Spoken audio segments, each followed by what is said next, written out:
Thank you, Meredith. So welcome to the Risk Management and Hazard Mitigation Collaboration Team, our webinar series. And this webinar series aims to connect the community engaged in developing resources to support communities in Alaska that are affected by hazards and to identify opportunities that we can work on together.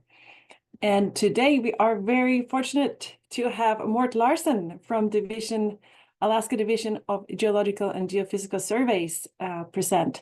And he is with the Landslide Hazard Program that was established in September 2022. He manages that program at DGS. And previously, he was a senior engineering geologist for the Alaska Department of Transportation and Public Facilities, where he mapped, assessed, and mitigated for unstable slopes and landslides throughout the South Coast region in Alaska. Before relocating to Alaska 10 years ago, Mort worked with the Wyoming State Geological Survey, where he managed the state's geologic hazard program, and that included landslides, earthquakes, active faults, and Yellowstone. And Mort has conducted geologic hazard assessment and mapping throughout Montana, Wyoming, Northern California, and Pacific Northwest for over 15 years. And he is excited to bring these experiences to Alaska. Thank you, Mort. I'll hand it over to you. Grab a hold of the screen. Yeah. Hey, well, thank you for that wonderful introduction, Anna. And I am super thrilled to have this opportunity to talk with folks. I know a handful of folks online, and it's great to see these conversations and these people involved with these conversations, because that's what's going to continue these conversations about landslide hazards in this state, is to continue that communication conduit. And I think it's very important that we continue to have these conversations and so forth. So I'm just going to jump right into my presentation here, and you guys let me know if you see my screen. All right. Yes. Good to go. We got the main screen, and then there's also the collection of slides on the side. Oh, you do? Okay. So you've got the different. So let's there try we go. this. Yeah, what you just had worked. And now it's back on the main screen and the collection of slides. Oh, the collection of slides. So if I go to the presenter mode, how's yes. that? Is Perfect. that it? Okay. Perfect. I know I could get it. I'm a Microsoft Teams person, but I knew Zoom can work with me. So thank you for everybody's patience on this. So I'll just kind of go into this title, and then I'll kind of elaborate a little bit on that. So populating landslide inventories and utilizing all available resources and capabilities. What does that entail? Landslide inventories are very important, and I'll kind of dive into that a little bit. But we know here in the state of Alaska that data is very sparse. So how do we start building from ground zero and making these information and this data available to the public, but just decision makers? But then in retrospect, what are the available resources and capabilities that we can build these inventories and so forth? If I move that slide, am I on the next slide? Just to confirm. Okay, so as Anna alluded to, the Landslide Hazard Program has not been established in the state within the State Geological Survey. It's a brand new program back in 2022 of September, with a cooperative agreement with the USGS. So we kind of got this going. Beforehand, there was all these landslide incidents that occurred in the state of Alaska. And when DGGS would respond, they didn't have a dedicated landslide hazards program on there. So it was something that really needed to kind of get thrived in there. It was a hazard eluding all the time, and it was something that really needed to get established in the state. So as I formed this program, kind of my motto, kind of our motto is what I put right there: map and assess landslides, understand the quantity of landslide hazards, to qualify landslide hazards. And I think the biggest thing right here that we're really trying to allude on is improve geologic hazard communication and coordination with other agencies and communities. That's what we want to do, right? We want to get that out there.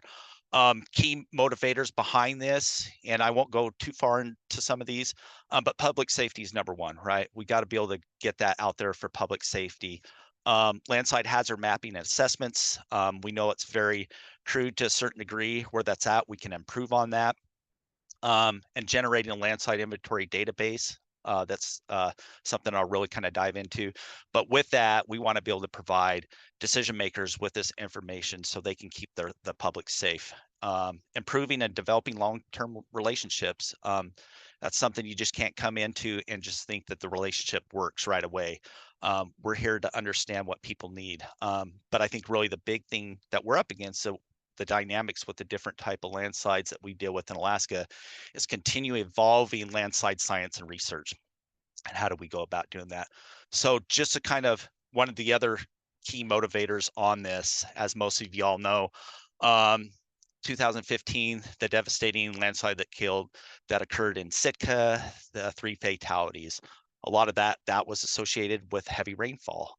There's these trends that we're seeing in some of these landslides, especially that happen in southeast. And then shortly after that, 5 years after that, record-breaking moisture coming in, atmospheric river system, a little over 7 inches in a matter of 24 hours. Deadly landslide, 2 fatalities there. So it was shortly after this that the landslide hazards program really started ramping up for the state. Wrangell, I think we all heard about the Wrangell incident right there. November 2023, unfortunately, 6 fatalities on that. And then the most recent one was in Ketchikan. 1 fatality on that. What's kind of odd about this, and why I won't get too far into the details of the weeds on this, is that there was really no really significant rain that we recorded on this actual event. Ketchikan sees over 180 inches of rain every year, so it's not new to them. But one of the data gaps that we identified in that is that where we collected the rain data was at the airport, and then another weather station that was north of this. And if we all understand the dynamics and what we're up against here in Alaska, especially southeast, are these microclimates. So some of these areas will get more saturated than areas that are maybe 10 kilometers away. So growing our weather station, high altitude weather station network is something we're striving to do at that. So I'm just setting the tone here, get some backlog on here so I can get you guys up to speed of where things are at and how we incorporate public interest and their buy-in on things. Just kind of a roadmap that I have here on where my talks can be directed. The key thing is developing, populating, and maintaining a landslide inventory. I'll kind of dive into that, what that entails. And then I'll go into this Alaska Landslide Reporter. It's an application used for reporting landslides for public and citizens and how they can help us populate this and get information to the people that make decisions. So right out of the get-go, after the landslide hazard program started, one of the things that we had established with the USGS was to establish a landslide inventory database for the state. Before this occurred, before we started developing one, this was the existing landslide database that occurred. The spots that you see scattered throughout most of the state, central part of the state, comes from DOT, Department of Transportation, their unstable slopes management program. And it's just dots right along the highways where they've recorded landslides. And then that big red spot that you see down there in southeast, that is from the U.S. Tongass National Forest Service. They've been doing this for 20 plus years, where they've been mapping landslides in the national forest. The one thing I will allude to that it is on national forest area, so some public area, some state land, some of those landslides have not been picked up, but that was it. We know the state's big. We know that there's more landslides out there. Landslide inventories, why are they important? They're very important, one, for documenting, assessing, and understanding where these landslides occur. Do we see reoccurrence intervals on some of these areas? Do we understand when they occur because of maybe major moisture systems that come in? So documenting them and assessing them is really key on that, kind of building that inventory. It also improves geologic hazard communication with communities and local governments to understand where these things occur and planning for future development or emergency plans on that. So when we developed this landslide inventory database, was compile, consolidate, and continuously update. We want it kind of as a one-stop shop. We know there's different databases out there, but we want to make this available to the public so they can go and get needed data right from the get-go if they need that. And we're using Esri technology to be able to do these capabilities for an interactive on-site map that we'll be launching here shortly. So creating the landslide geo database. I won't go too heavy into this, but we looked at previous state geological surveys that created databases, and that's been going on for 10 to 20 years. One of them was Dogami. It's the Oregon State Geological Survey. And then looking at Washington TNR's their geological survey database that Stephen Slaughter put together, and came up with kind of these feature classes. They had initially 4 classes, and that's kind of where it's at. So we've got landslide point, which is a point, the center of the landslide, and that landslide point coincides with the landslide deposit polygon. So those attributes are the same. So if you open that up, they're populated the same and so forth. Then you got scarp lines, and this could be the trace of the scarp, which includes internal scarps. And then if there's a landslide flank at the top of the head scarp and we're able to map that out, we'll map that out because over time you might see degradation from that. So that was the initial. And as soon as we started populating and mapping more landslides, we noticed that there was another feature that we wanted to add that you don't see in the lower 48 are kind of these frozen debris flows as they're advancing. So we have decided to add another feature class, which is the landslide tow line. And you can see on the right-hand side, Dalton Highway, from numerous aerial imagery that we're able to see the advancement of that tow. So that is our database. That's what it all drives once we started developing that. So here's an example of a landslide on the left-hand side, how we map this. On the right-hand side gives you an idea of what that polygon would look like, what the flank would look like at the very, very top, and then the scarp polygon. The one thing that's missing from this is a point. There'd be a point in the center of that polygon, but that would share the same attributes that we see in that polygon feature. Just a couple other things. Just want to show like how we're going through and mapping this stuff. This is, some thaw slumps that we're seeing up in the North Slope area, and you can see on the left-hand side, just mapping out those scarp heads, and how they've retreated over time. I do believe the image on the right hand is 2024, so you can kind of get an idea of rate of what that thing's retreating at, so forth. So kind of how we're implementing and putting this data into our mapping capabilities. So now that we have this, how did we first initially populate this landslide database? We reviewed all the published USGS and DGGS maps and went through each one of the maps and identified anything that had been mapped as some kind of landslide feature. We had to geo-reference some of those maps, but we ended up mapping all those polygons, and we filled out the attribute field as best as we could. From that, we were able to get over 10,000 points, just let alone from published maps right there. So that's a win. Shows you how many points we've collected on that. Then also building in our landslide inventory is reported landslides that's in the news that may not have made a database, current mapping projects that we're working on. There's existing and new landslide databases. I see that Higgs on here, and the USGS, they've got some great databases. Josh Roaring with University of Oregon just recently finished a database for Prince of Wales, and we'll be integrating it right into this. And the other piece that I really kind of allude to is this communication is the native communities, is speaking with those folks because they do have history of landslides. In fact, I was chatting with some folks in Haines about 6 months ago and came across some landslides that occurred that I did not know. So building this inventory is great. So the other piece that I want to throw in there is the next driving piece. Now that we're getting LiDAR, working with my partners with DOT, is to grab their USMP data and identify if those unstable slopes are actual landslides and start populating that data, because that's a major corridor and infrastructure that can cripple communities and so forth. So that's the next step that we're going to be taking on populating that information right there. So there we go. We have right now 16,000 and counting, and you can see how that's going to coincide with what our the USGS landslide inventory. I'll be providing our database to the folks there, and they'll end up populating that. And I don't know what the turnaround is, but next time they produce this, you'll be seeing a different map of Alaska showing all these points, which is great.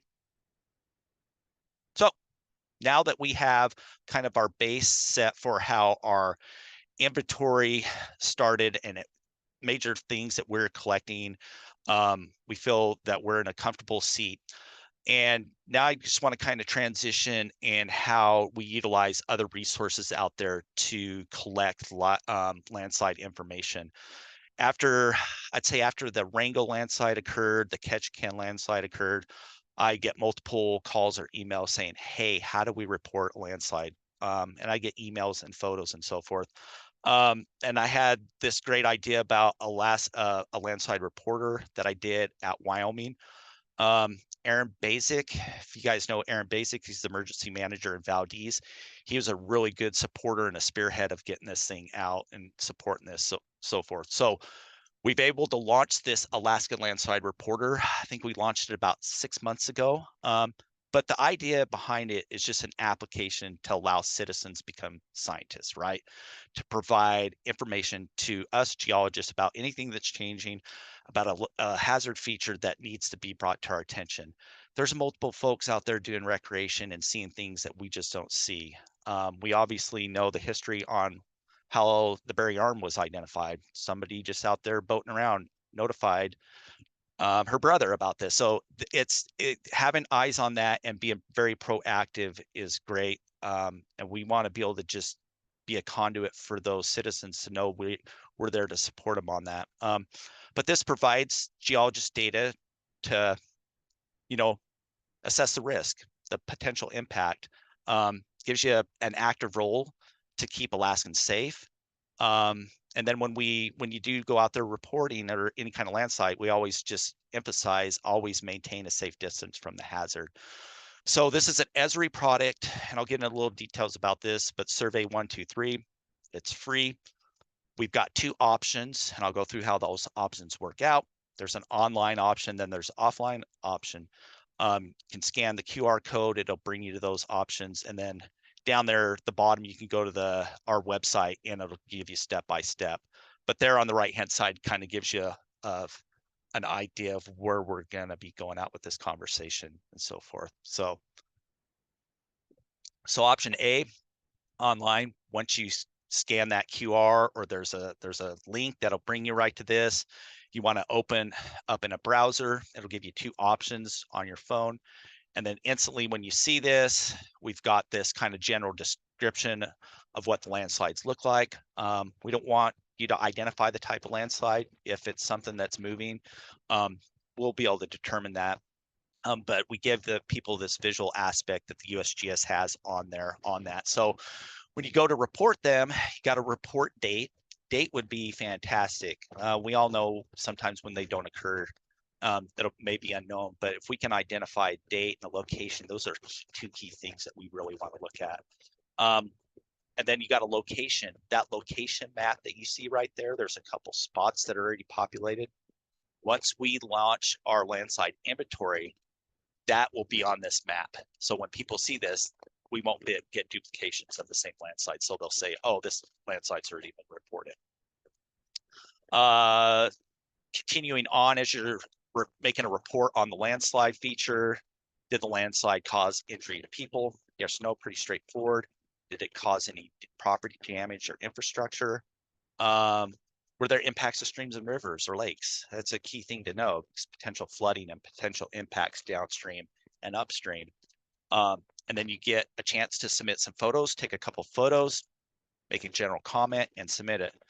Pretty straightforward, pretty easy. We didn't want to make it too deep, but pretty general so the public could understand and do this. And test drove it with a couple folks and it worked out great. So option B, offline. We know here in Alaska, most of us don't have cell service when we're out there and want to be able to take this. There's that opportunity to put this on your device or your phone. And it can be equipped with either type of phone you have, an iPhone, smartphone, it doesn't matter. They give you that capabilities that you can go and download these apps. So once you go and download this app, it'll give you, you want to go to your settings so you can access your camera so you can take photos. And then when you go to open up your app, being since this is a free product, is that we've highlighted there, continue without signing in. Don't need to sign in. This is a free product on that end. And Esri's great that they're making this free now. So then you get to this, when you want to go out there, before you even go out, is that you want, while you're using this app, and I'm sure everybody's put apps on their phones, they want to know, hey, you know, I want to know the location. Yes, you want to know the location. So it'll end up dinging your location while you're out there in the field. Again, supports both phone networks and systems out there, whatever you're operating under. And then once you get that, it's all set, you can scan the QR code or open that app. And then instead of opening it up in a browser, you open up in Survey 123 app. And once you do that, this guy will pop up every time you open up the app, is the Alaska Landslide Reporter. Once you've done it, it's a one-time deal. Once you've done that, every time you open up my Survey 123, this application, this reporter will be there. So you don't have to continuously do that again. So after that, now what do I do? Now that I'm out of cell service, I want to be able to make sure that this comes in, that I get this reported, that it actually makes it in. So before you do that, is that you can, when you're done, you can save it in a box. It shows right up. And then when you get back into cell service, when you open that up, it says outbox.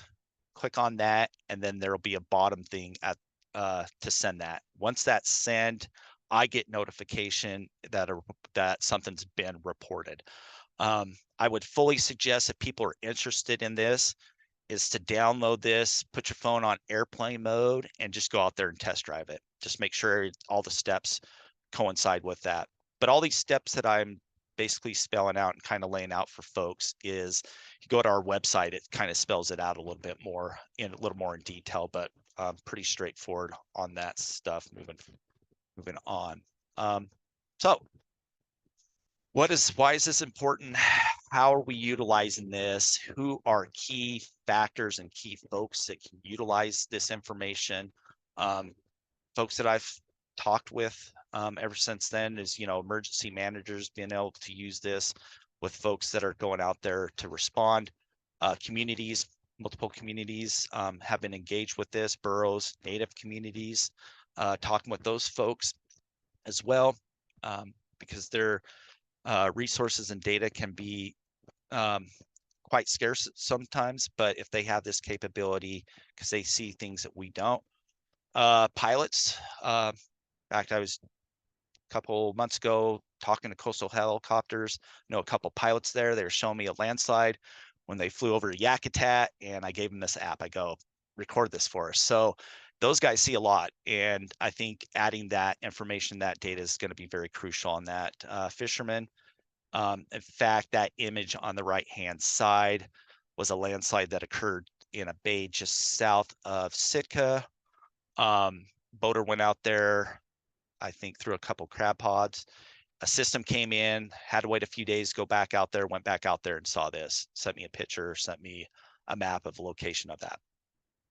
Perfect. I mean, these guys are seeing a lot of stuff out there. And that's a classic one that we see here in Southeast, kind of these shallow, rapid landslides that scour all the way down to bedrock. DOT maintenance folks, they see a lot. They go out there, they're just on robot mode at times. If there's an incident, they'll have to just go clean out the road and be on their way. But I've been chatting with those folks a little bit more, that they're gonna try to implement something to where the folks go out there that are cleaning up, they use this app or something similar, to where they at least take a point and some photos that we can get and put into our database.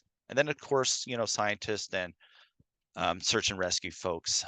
These are all folks that have expressed interest in using this app and being able to apply it in other means and other ways. So use the Alaska Landslide Reporter and join our mission to keep Alaskans informed and safe. I don't want to say, hurrah, we've got 16,000 points. We're going to be populating it more, but I think it's important to understand where these things are and continue to thrive in that area of communication with folks that we have their best interest to make sure that they're getting what they need. So with that, I have to say special thanks to our partners to even make this possible. First and foremost, USGS. Landslide has a program, wouldn't be here if it wasn't for them. Tip my hat to those folks.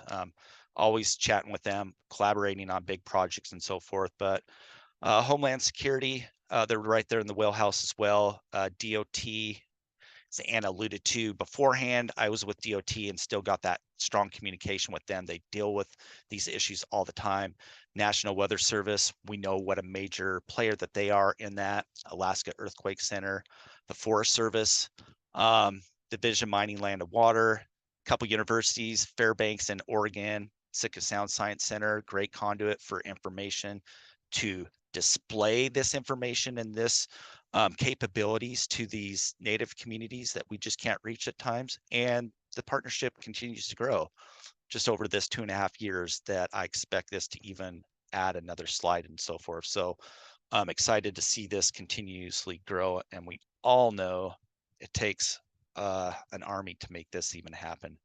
And then with that, I would like to thank everybody for attending and listening about Landslide Inventory database that we have and how we can start populating it utilizing the citizen science network out there. So thank you.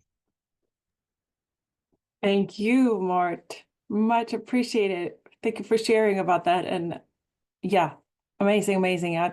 Let's see if people have some thoughts or questions here in the so Hig is right on. Go for it. Sure. So I'm curious about with the data that's coming in this way, sort of specific, like how to, if you could describe how that would specifically lead into either kind of scientific hypothesis testing or model calibration or whatever. And so, for example, I can imagine that one thing you're thinking about is, okay, if we get specific timing, we can start looking at weather thresholds and we can start, being really specific about what precipitation conditions lead to landslides. So I wonder if you could elaborate on that and what kind of things you're looking forward to there with your data. Yeah, no, absolutely, Hig. Yeah, and that's the importance on that, right? Is to be able to identify where these things occur in timing. I mean, location and timing. Like that one that I showed you there, and that occurred crawfish. That occurred shortly after this big storm system came in that saturated that area. And there was a couple other landslides, almost not that magnitude that they saw over near the Cake area and so forth. So when you can start populating that and getting an idea of location and looking at those potential thresholds, and again, as I alluded to, kind of growing our weather station network is a key ingredient on some of this, because there's these big data gaps. We're like, well, we don't understand if that was a microclimate system that really impacted that area. Example, I mean, Wrangell, when that landslide occurred, news is that it was raining so much harder and so much more on Zamovia Highway at 11.5. We're at the airport, they were getting half the rain. And then Petersburg was getting half that. So where we can start putting those pieces together, Hig, is looking at those specific things, right? And then I'm hoping at some point when we look at that, and something that needs to obviously, I think, improve on is geologic mapping. I think the geologic mapping that we see, especially in Southeast, understanding the soil conditions is very poor. So that's another thing that we can start hanging our hat on and kind of diverting, like, hey, we need to do some more research within these certain terrains because we're seeing these types of landslides occurring. What are the soil conditions? What are the bedrock conditions and so forth? So I think that'll lead into those, like, okay, now we have an idea. We've got an idea of this terrain and this type of setting, this geologic setting. Oh my gosh, that same kind of setting is what we're potentially seeing over here. can we utilize that over in that area? So open discussions and conversations we continuously have, obviously with you and then USGS folks, and then folks on the academias to look at these things as we move forward. So the key thing is obviously the low-hanging fruit, building those inventories, but also acquisition of LiDAR data. Can we improve again on our geologic mapping, our soil understanding, bedrock? So yeah. Joseph, good to see you. Hi, nice to see you, Morton. Glad to. Wonderful information, and I've downloaded the app. You mentioned citizen scientists and citizen scientist network. Is that like a hypothetical, theoretical future, or is that a reality? And does the National Science Foundation have any guidelines for that, or you? And I'd like to be participant in that because I work with community and public radio and Arctic T-Slip and wonderful folks like yourself.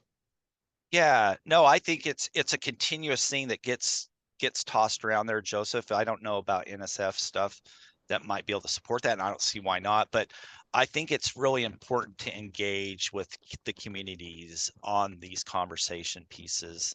Kind of my motto and kind of how I approach this is I'm coming into these communities saying, hey, what do you guys need? These are the resources that we can provide you. How can we help out you?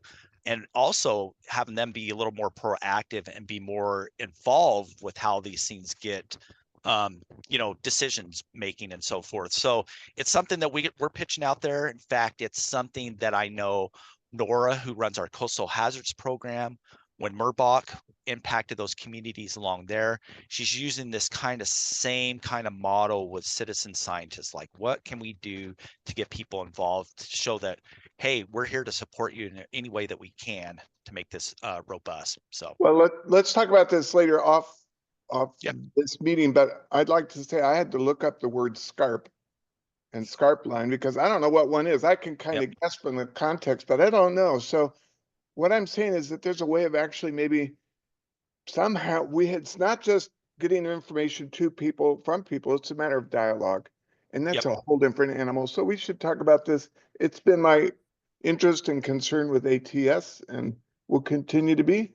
So anybody have any ideas on that? I'll put my name and number in the chat line. Well, and I do radio interviews, love to interview everyone here. Yeah, Joseph, I'll put this down too. Like it's in review right now. DGGS, our peer review right now with the Landslide Inventory database that we're going to be launching out there. It's going to be an interactive map that people can see. We'll be publishing this as a digital data series every year, so the data will come out. But there's also a report that goes with it, and it talks about how we created the Landslide Inventory database, but it talks about what a SCARP is. We got a visual aspect of kind of what that is, and that's the key thing, because I've had these conversations and people that don't know the landslide research or history on that visual aspect helps them with that. I think we could say scientists and communities divided by a common language. It's not a, so we think we know what we're talking about. We think we know what we're telling, and yet they're bypassing. So again, that's a bigger discussion, but also a plug for public radio. I'd like to interview everybody here. So, and I have a number of you. So send me your contact info in the chat. Thank you, Joseph, for getting the word out. It's great. And Haley, I think your question was just answered about when the landslide inventory will be available. So anything you want to add to that, Mort? Yeah, we're excited. It's been about 1.5 years in the process and so forth. Jill Nicolazzo, who some of you know, works within my program, and she's been really populating that inventory database. And that's where we came across adding that additional feature, the toe of the landslide. We're like, hey, this would be great because we can see this synchronized aerial imagery showing that, which is actually super cool and so forth. So yeah, it's through our review, and we're hoping to get that out super soon. So Fantastic. Sandy. Hey, yeah, thanks for all of that, Mort. It was super interesting. So in my role, I'm working across federal agencies and with state and other partners to understand how we strategically fill data gaps in the observing network that are impacting things like this, and especially things where there's going to be shared benefits across a lot of different activities. So I was keying in on what you were saying about, you know, high altitude weather stations as being a critical gap for this one, which seems like they could be of use in also avalanche work or other kinds of related phenomena where we need a better understanding. So I guess one question would be, have you been kind of networking and partnering to kind of build a coalition around advancing these kinds of assets and to better understand, you know, kind of a wish list of locations? And then the second piece would be anything you didn't highlight in your talk that you think is a kind of compelling observing gap that's going to need some kind of coordinated focus across a broad landscape of people who all might be interested in that information. Thanks. Yeah, thanks. Yeah, absolutely. Thanks, Sandy, for the questions. Absolutely. We're right in the middle of partnering up. Well, we are partners with USGS of installing some weather stations here in Southeast. We've identified 2 locations that we'll be pursuing this summer. Also, we've been in coordination and communication with a DOT who installed a weather station at the Wrangell site shortly after that landslide occurred. And then also working with our partners at National Weather Service here in Juneau area. So we first kind of got together, Sandy, and kind of put a wish list together of areas, trying to identify the data gaps of some of these areas that need to get hit with these weather stations, but also on communication with other folks that are interested in putting weather stations in. I don't know if you've heard the Sitka Sound Science Center folks down here in Southeast. They've got a group where they meet once a month, and talk about some of the activities and so forth. So there's been a lot of chatter with, and what's great about this group is it's a diverse group. You've got local communities, native communities that are part of this conversation. You got university folks, you got state folks, and Fed folks.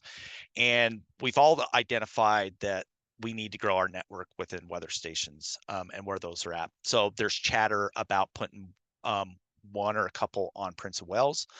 A person, I forget his name, I think it's Ian, at Hoona got funding to put a weather station there. And the great thing is that we're trying to really allude to folks when they have the interest in putting weather stations in, is that they're communicating with either DGGS, USGS, or National Weather Service to make sure that these type of machines are actually adequate and they're collecting the correct data. Because last thing we need is, you know, people to put weather stations out there. They're good for a couple years and that's it. There's no maintaining the life on those things. So it's very important on that. So yeah, those conversations continue and they're evolving. We understand the importance on that. So yeah, if you look at the map of the current weather stations here in Southeast, there's big gaps that we're just trying to fill, but keeping that line of communication open so there's not duplications on that. With the other piece that you mentioned, kind of this highlighting piece that I didn't really kind of jump into, was one of the things that we're doing here at DGGS with this landslide inventory mapping within these communities is providing services with these communities that need it and doing landslide susceptibility mapping and run out modeling. So when they decide to put it within, you know, planning or whatever, if they're looking to expand or do development in areas, they have an idea of where potential susceptible slopes are. We just did one for Haynes. Got some good remarks from those folks right there. The one in Homer that took like 7 years finally got published and so forth. That was a FEMA supported one. We've got one going with Wrangell shortly after the Wrangell incident occurred. They want these maps to identify where these areas are at. And then later this summer, I'm going to be working with the Ketchikan folks on producing those maps and so forth. These things can be a little touchy when we talk about them because, you know, when we're talking about private property and so forth, but we're trying to guide folks, decision makers, on how you can utilize these as tools and so forth. Being non-regulatory, we can't tell you exactly what to do, but they want to know where these hazards are, and for future development, where they can or can't build, or if they want or are interested in building, that's just going to require some more work behind that. So something I want to mention that's kind of leading kind of a big push through my program that we're kind of spearheading. You bet.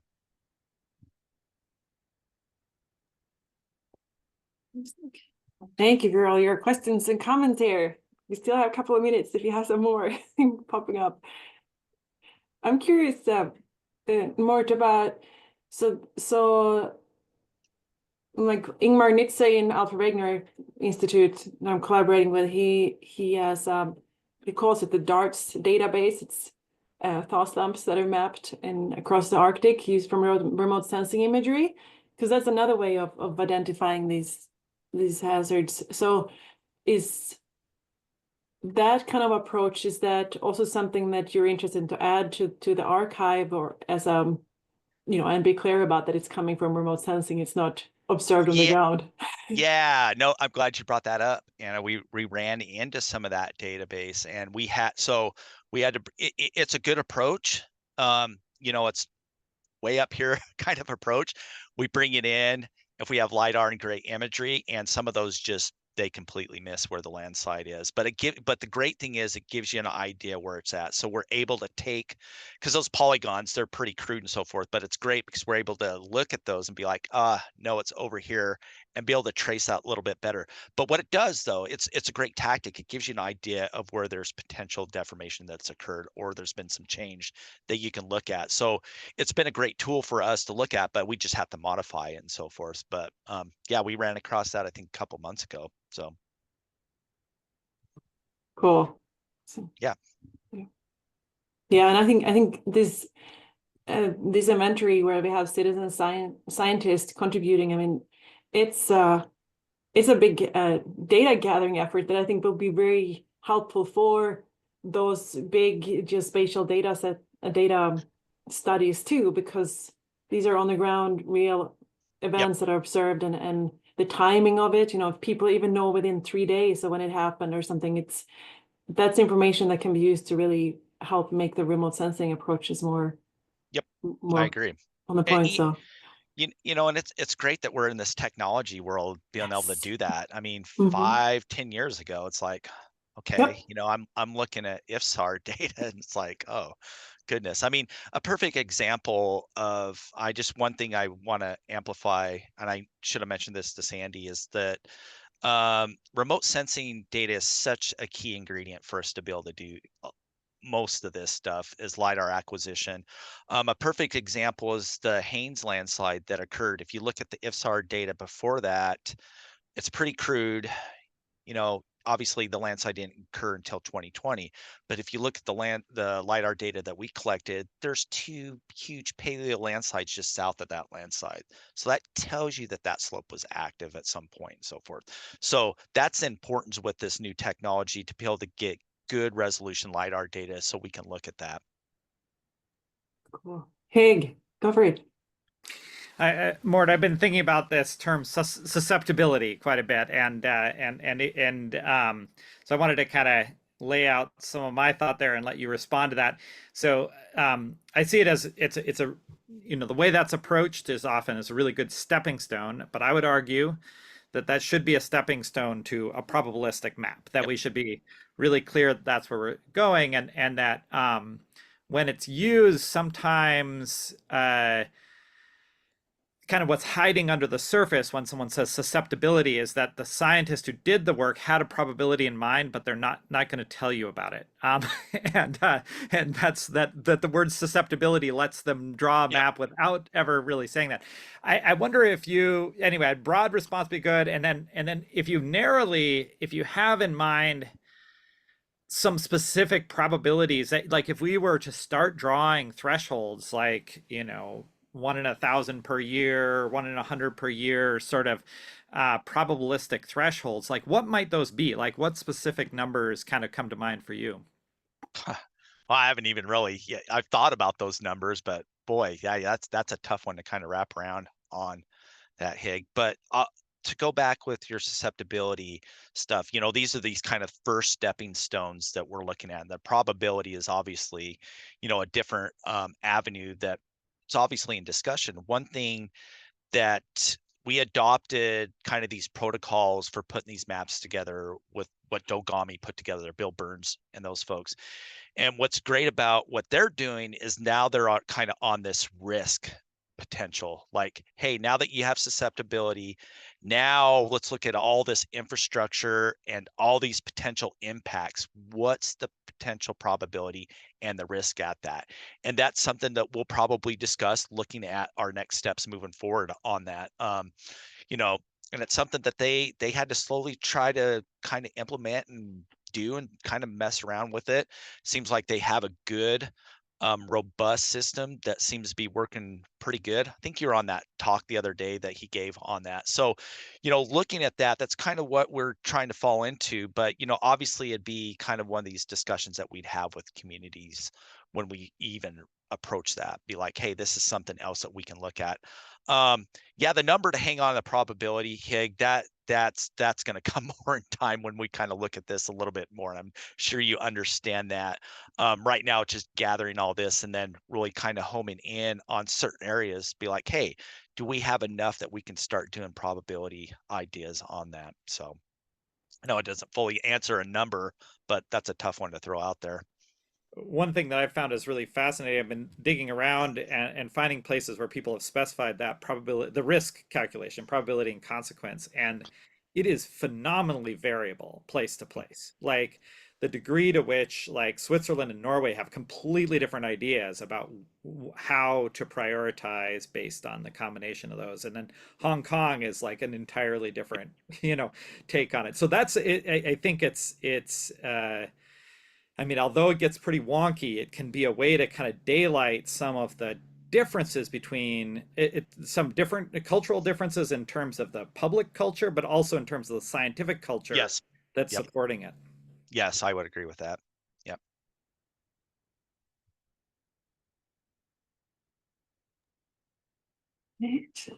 All right. Anything Fabulous. else? Right. Anything else? Any other thoughts or questions from people? Well, thank you so much, Mort, for presenting on this app, and really exciting addition. And I think we're all very much looking forward to the inventory to come out and for us to contribute in various ways. And so congratulations. Yeah. On those things. And Yep. I wanted to mention one thing. Hig just told me about this today. So this is kind of related, but there is a bill in the legislature in Alaska right now, and it's a hearing actually this afternoon at 3:30. So you can call in or you could just listen, to establish a Alaska Climate Change Emergency Response Commission. So I just put it in the chat if you want to learn more about it. So little highlight on that. Otherwise, much grateful for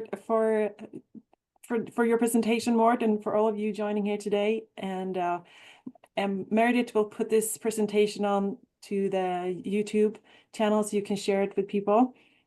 And Meredith, anything else you want to add? Quick question, Mort. Yep. And when I go to that app, it says go in as a guest or sign in. What's the difference? And can I sign in or put? No, just put as a guest. So you don't. So it's free, because if you have to sign in, then that means you have to have an account. Got it. If you have any issues, just give me a call and I could step you through it and so forth. Appreciate it. So, no, I just wanted to know the difference. So. Yep.